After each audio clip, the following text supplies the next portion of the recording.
Welcome back, everyone, to a brand new box office breakdown show here on Max Talks Movies. My name is Max Denenberg. Welcome back to a brand new video. If you're new, please subscribe and ring that bell for notifications. I talk all things movies, TV shows, out of theater reactions, movie franchise rankings, and this show every single Tuesday. And on this show and every single Tuesday, I talk this past weekend's box office domestic. I also break down the 2024 numbers, both domestic and worldwide. We're also previewing the movies coming out this upcoming weekend. Please comment down below. What are your thoughts on the state of the box office? Are you happy with Deadpool Wolverine? Did the Marvel hype live up to the hype? What are your thoughts on it? Let me know in the comment section. What did you see this past weekend? What are you going to see this upcoming weekend? Let me know in the comment section down below. Also, please like the video, guys. The thumbs up button. It's the YouTube algorithm, so it helps the YouTube algorithm out. So please hit that thumbs up button. So without further ado, let's get into this past weekend's box office, and that is that Deadpool and Wolverine lived up to the hype with a $211.4 million opening weekend domestically, and domestic is Canada and the United States. And just massive, massive opening. This is the highest grossing opening weekend ever for a R-rated film, toppling the previous two Deadpool movies in its path. This is now in the top 10 highest openings of all time. Superhero-wise, it is the sixth highest grossing movie of all time opening weekend for a superhero film. All the big numbers have all been smashed out of the ballpark. I think people were like, hopefully hits 100 now, hopefully hits 150. And then after the massive Thursday night preview shows into the Friday opening day, one of the biggest opening days of all time, unbelievable numbers. And a big reason why is unbelievable word of mouth for Deadpool and Wolverine. It's in the high 90s percentile for the audience score on Rotten Tomatoes, and it has A cinema score. So what that usually tells us is that this movie should be able to have some good legs at the box office, because not just did everyone go and rush and see it this past weekend, but people are loving the newest entry into the MCU, and that means they probably will go back multiple times. August doesn't really have that big box office juggernaut that July and June had so far. So it gives Deadpool & Wolverine a lot of time to be the lone big budget superhero film in the marketplace for a while. And again, a lot of props to Ryan Reynolds, who again started this franchise by him, him and a couple of people setting that tape up all those years ago, now 10 years ago now. And here we are, become a marketing genius for not just his movies, but his other companies, having his own advertising company. He knows what he's doing. This movie was marketed very well. And I just want to say another positive part. It does seem like people had been avoiding spoilers. For Spider-Man No Way Home, it seemed like everyone was trying to get all the spoilers before they watched the movie. But it felt like with this one, because there was mutual trust between the fandom and Ryan Reynolds and the team that has put, the Deadpool movies together, that they had trust that the cameos would deliver. And for people, it seems like it has been delivering. Deadpool Wolverine, the story of the box office. Again, it could drop 60, 65%, but again, it did open to over $200 million. So massive, massive win for Disney and Marvel. The MCU definitely needed a box office boffo like this. This is the MCU's lone movie for 2024. In second place is Twisters in its second weekend, dropping 57%. Making another 35 million though at the box office, up to 154. Again, Twisters is still doing very well now. Yes, it did get swept under the rug from both a headline perspective and yes, a box office perspective, but it did drop over 60%, especially with having such a big blockbuster take up the box office. The fact that it still made 35 million, I think is actually a really good drop for Twisters. Now, would it have done a lot better if it wasn't against Deadpool Wolverine in its second weekend? Yes.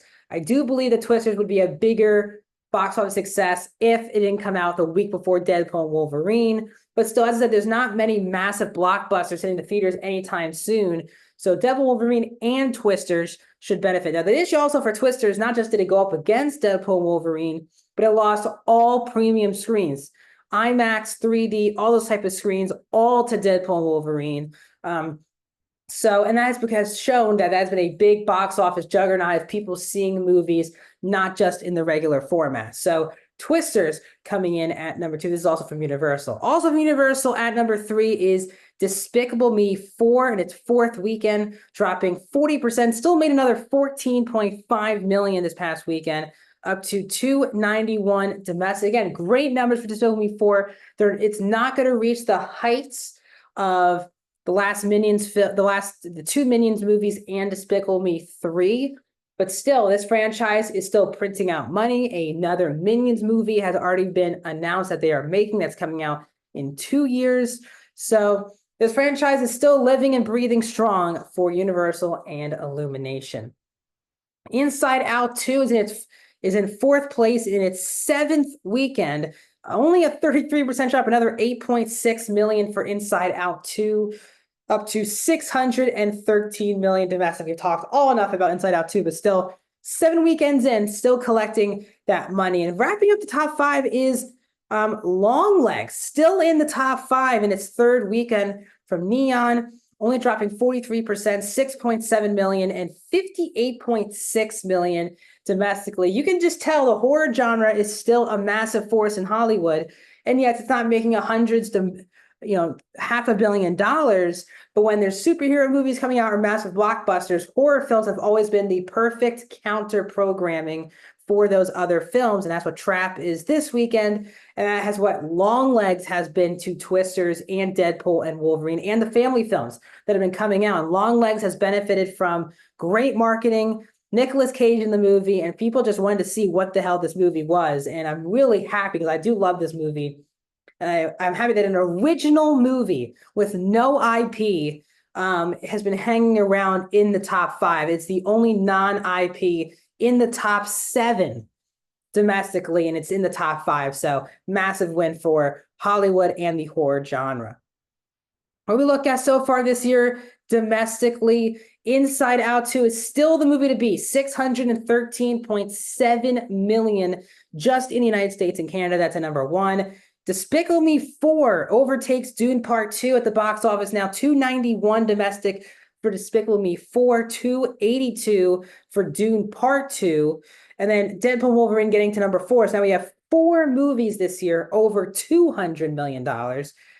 In the $100 million club, we have Godzilla x Kong: New Empire at 5, Kung Fu Panda 4 at 6, Bad Boys: Ride or Die at 7, Kingdom of the Planet of the Apes at 8, Twisters is at 9, A Quiet Place Day 1, which will be available on Tuesday, today as I'm talking to you, on digital at 10, and Ghostbusters: Frozen Empire at 11, If at 12. So 12 movies that are over 100 million, 4 over 200 million. And Ryan Reynolds has both his movies in that club this year. So congrats to him. And the box office is finally at a better place than it was 2 months ago.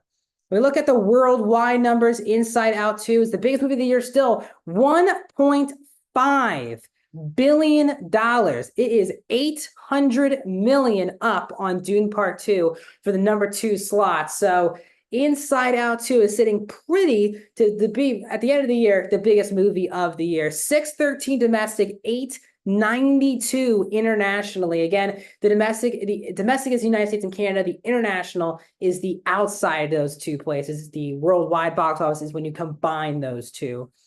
The fact that it's already basically made 900 million just outside the US and Canada is just amazing. 1.5 billion, amazing stuff for Pixar and Inside Out 2. All right, so Dune Part 2 is 800 million behind there at 710 million worldwide. Despicable Me 4, while they overtook Dune domestically, not worldwide, it's at 678 at number 3. Godzilla x Kong at 4, 569. Kung Fu Panda 4 at 545 million worldwide. Chinese films are 6 and 7 just in its opening weekend. Deadpool and Wolverine is number 8 worldwide with 444 million just in its opening weekend. 211 domestic opening, 233 international opening. This movie seems to be destined to be at least near the $1 billion club, definitely to the number 2 spot in the next couple of weeks. Kingdom of the Planet of the Apes is at number 9 with 396, and Bad Boys: Ride or Die is at 10 with 395. 2 new movies are hitting the theaters this weekend. You have Trap. This is the new film from M. Night Shyamalan starring Josh Hartnett.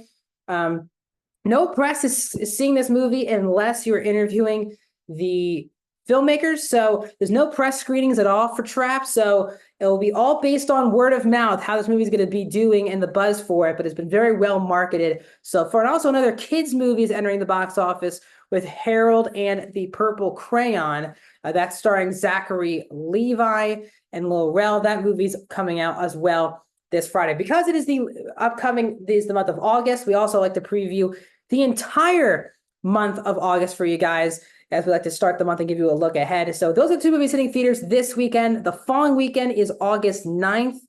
You got 3 movies coming out. You have Borderlands, Cuckoo, and It Ends With Us. I'm happy to announce, I told you guys last week what movie I was seeing early, and I am seeing It Ends With Us. I'm going to an advanced critics-only screening for It Ends With Us next Tuesday. So you get my out-of-theater reaction next Tuesday night for that movie, and my review embargo is Wednesday at 10 a.m. Eastern, and that's when next Wednesday my non-spoiler review for It Ends With Us will be out a couple days early for you guys. So you want to keep supporting the channel and want to get me to more advanced screenings. We're being noticed right now by Hollywood. Keep getting in those, hitting that subscribe button, because I want to go to as many screenings as I can for you guys to get my reviews out as early as possible. So It Ends With Us advanced screenings on next Tuesday, and review will be out on Wednesday. But as I said, Borderlands, It Ends With Us, and Cuckoo come out August 9th.